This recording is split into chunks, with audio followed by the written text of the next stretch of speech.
Let's get to this. Sean Payton was on with Pat McAfee last night. If you didn't watch, McAfee's show was great. It was humorous. It was informative. Bill Belichick was delightful. Mad Mel was my favorite. Mad Mel. He's also the guy that does the Lou Holtz impression. But I feel like you and I, if we really work on it, could do some Lou Holtz. His Mel Kiper. It was good. It was fantastic. It should have been the main broadcast. It should have. And they ended up getting a lot of really good guests, including Sean Payton. So they asked Sean Payton, like, hey, dude, Bo Nix, 12th overall. Like, whoa, okay, well, how are we feeling? Here is Sean Payton on why they decided that was the move. First on third down, first with fewest sacks, the most accurate passer in college football history, first at the end of the half, 2 minute.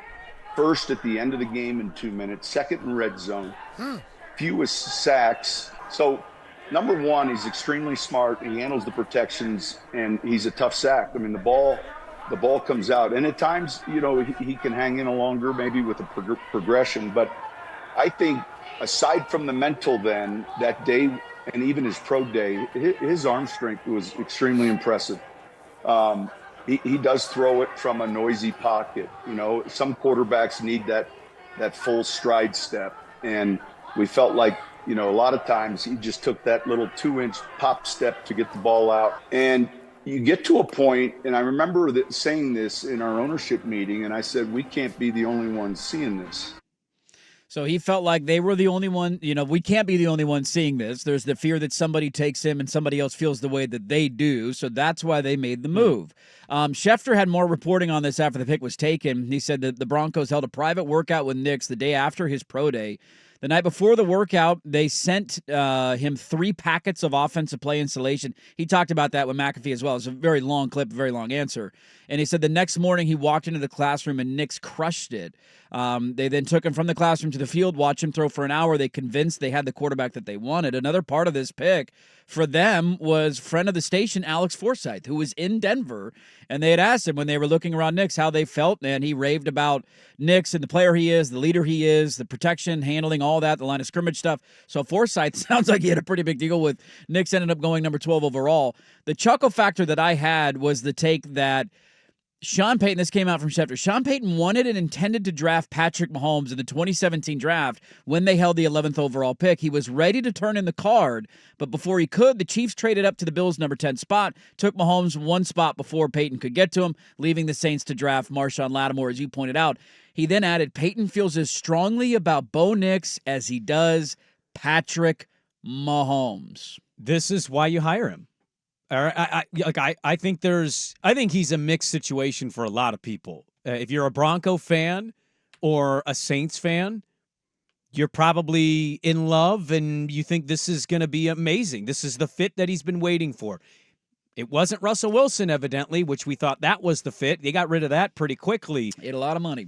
He loves Bo Nix. If you're going to hire Sean Payton and basically let Sean Payton run the draft, because I don't think George Patton has any standing. No. That should. I can't believe he still has a job, to be honest with you, given what he's done. I think Sean Payton's running these things. If Sean Payton's that in love with him, and you're going to mention the Mahomes thing, which I don't think it's coincidence that gets mentioned to Schefter, okay. All right, I'm not as high on it, but I'm not Sean Payton. I don't know the nuances of football quite like Sean Payton, but this is why you hire him. You have to allow him to choose who he wants to choose and either go down with the ship doing it or show everybody that they're wrong. We can nitpick Bo all day. I think we could nitpick a lot of these quarterbacks, really. Some of the stuff he's echoing there, it's like, yeah, some of those stats are amazing. He also had an amazing offensive line last year. Mm-hmm. And I think omitting that of like first in this, first in that, yeah, well, it helps when all the hogs up front are amazing and JPJ is probably going to get drafted today in round 2 and you still got a bunch of studs that are coming back this season for Oregon. So I think there's a give and take. I said meh to Bo Nix yesterday when we did it, so that's why my position is my position.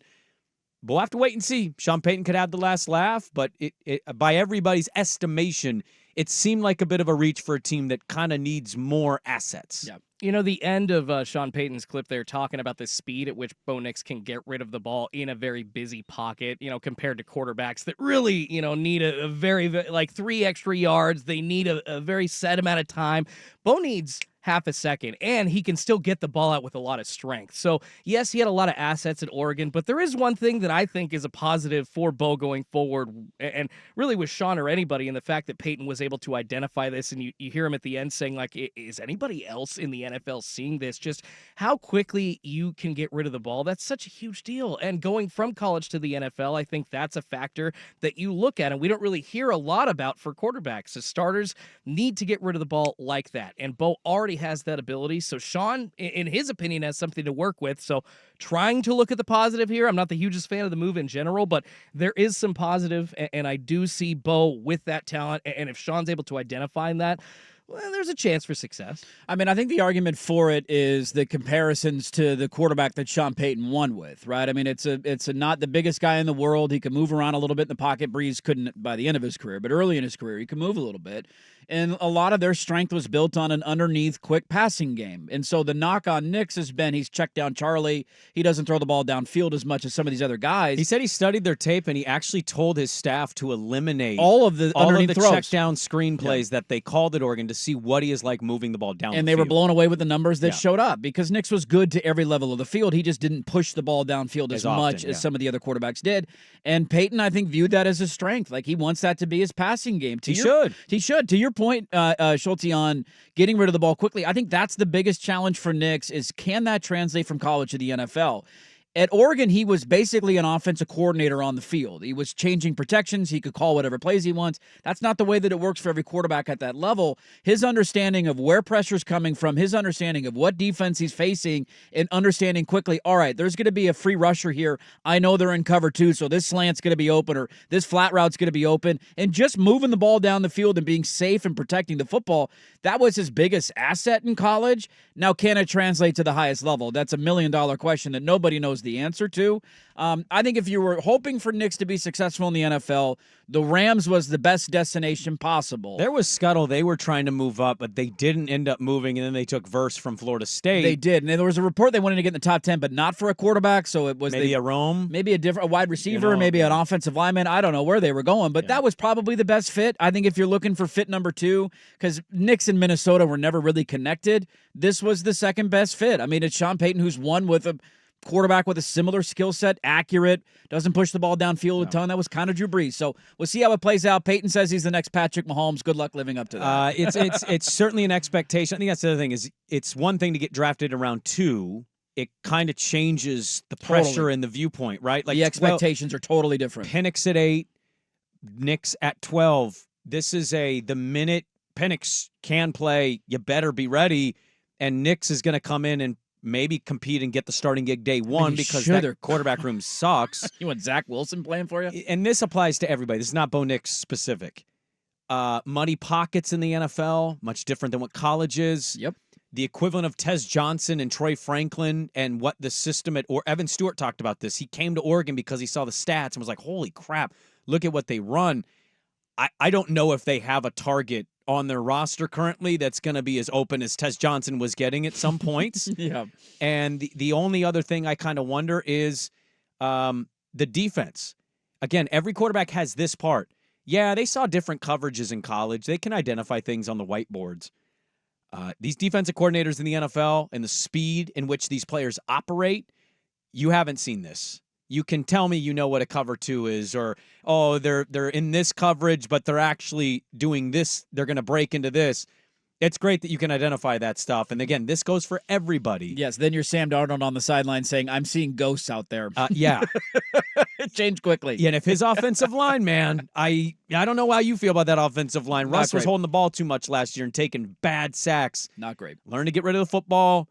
Don't find yourself holding on to that thing because you're going to get your ass kicked. So, and Sean Payton, just in general, I think is interesting. I think he's one of these legendary coaches that has a lot on the resume. But, man, that Russell Wilson thing was so awful. And to whiff that bad after wanting Russ and Russ wanting you, there's a little bit of keeping an eye on what's happening with Sean Payton in Denver for some people. He's staking his future to this pick. I mean, they can buy it. It's the Walmart family. They can buy out of that contract whenever they want. I know they gave him a ton of money, but this is his livelihood. So we'll see if it works out for him. It is going to be funny that Herbert and Nix in the same division. We're going to get duck-on-duck crime twice a year in the AFC West for the foreseeable future.